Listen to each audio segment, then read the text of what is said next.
علماء نے 3 باتیں لکھی ہیں اور کہا یہ 3 کام جو ہے وہ ہمیں ضرور کرنا چاہیے تاکہ ہم اپنے ماں باپ کی خدمت کا حق ادا کر سکیں. ویسے تو ان کی خدمت کا کوئی حق ادا نہیں کر سکتا، لیکن کہا کہ 3 کام ضرور شامل کریں. اور علماء نے اس بات کو لکھا ہے کہ جو شخص یہ 3 کام کرے گا بڑی امید ہے کہ کل قیامت کے دن اس کے ماں باپ اس سے راضی اور خوش ہو کر ملیں گے. پہلا کام علماء نے لکھا ہے کہ کثرت کے ساتھ ماں باپ کے لیے بخشش و مغفرت کی دعا کی جائے. ماں باپ زندہ ہوں تب بھی، ماں باپ وفات پائیں تب بھی، ساری زندگی جو شخص یہ کام کرتا ہے، میرے حضور فرماتے جو شخص روزانہ اپنے ماں باپ کی بخشش کی دعا کرتا ہے، حضور فرماتے اس کے رزق میں کبھی بے برکتی نہیں آ سکتی، اللہ اس کو رزق کی فراوانی عطا کرتا ہے.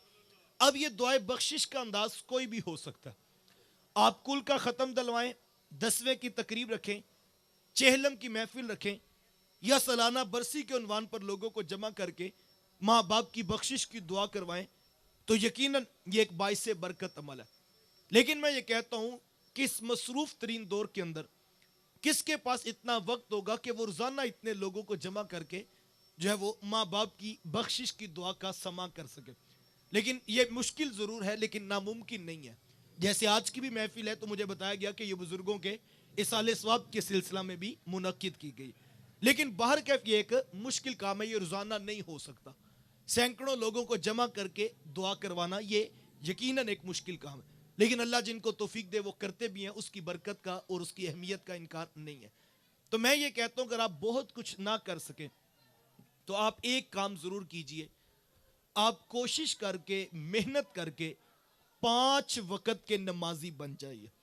یقین جانیں یہ اتنا خوبصورت عمل ہے، اتنا خوبصورت عمل ہے کہ بیٹے کی کوئی نماز پوری نہیں ہوگی جب تک عرض نہیں کر لے گا ربنا اغفر لی والی والدیا، کہ مالک مجھے بھی بخش دے، میرے ماں باپ کو بھی بخش دے. اور یہ بہترین وظیفہ ہے. ہمارے یہاں ہوتا ہے بعض اوقات اولاد ماں باپ کے ساتھ اچھا سلوک نہیں کرتی تو ماں باپ غصے میں آ کر کہہ دیتے ہیں کہ ہمیں تو یہ بھی نہیں امید کہ ہمارے مرنے کے بعد ان میں سے کوئی آ کے قبر پر دیا بھی جلائے گا کہ نہیں جلائے گا. تو میں یہ کہتا ہوں یہ بات وہ تو سوچے جس نے اپنی اولاد کو جاگیر بانٹی ہے، پلاٹ بانٹے ہیں، کاروبار بانٹا ہے. اس کی اولاد واقعی اس کے پیچھے سے کیا کرے گی؟ وہ بڑا کرے گی، سنگ مرمر سے قبر کو پکا کر دے گی. وہ موٹے حروف کے ساتھ بڑی تختی لگوا کے باپ کا نام نیچے تاریخ وفات لکھوا دے گی.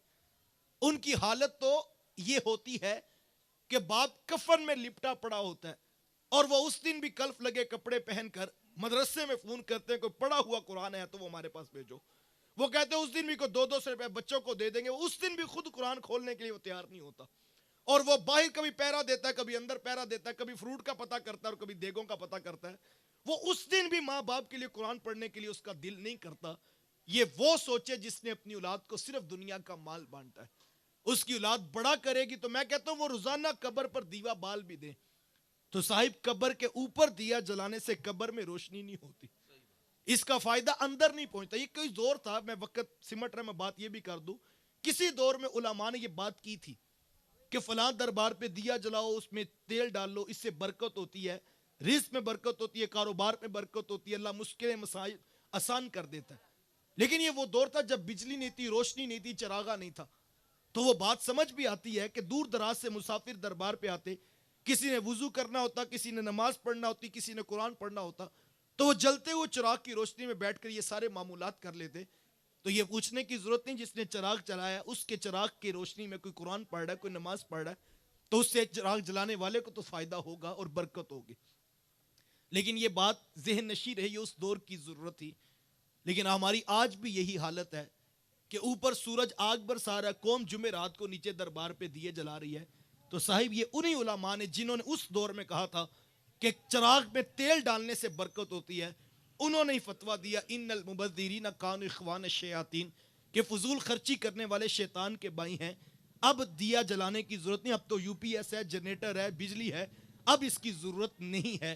لہٰذا ہمیں چیزوں کی حکمت اور فلسفہ ضرور سمجھنا چاہیے. لیکن میں کہتا ہوں اگر قبر کے اوپر دیا جلا بھی دیں تو قبر والے کو ثواب اور فائدہ نہیں ہوگا. یہ وہ سوچے جس نے صرف اپنی اولاد کو دنیا کا مال بانٹا ہے. لیکن جس نے اپنی اولاد کو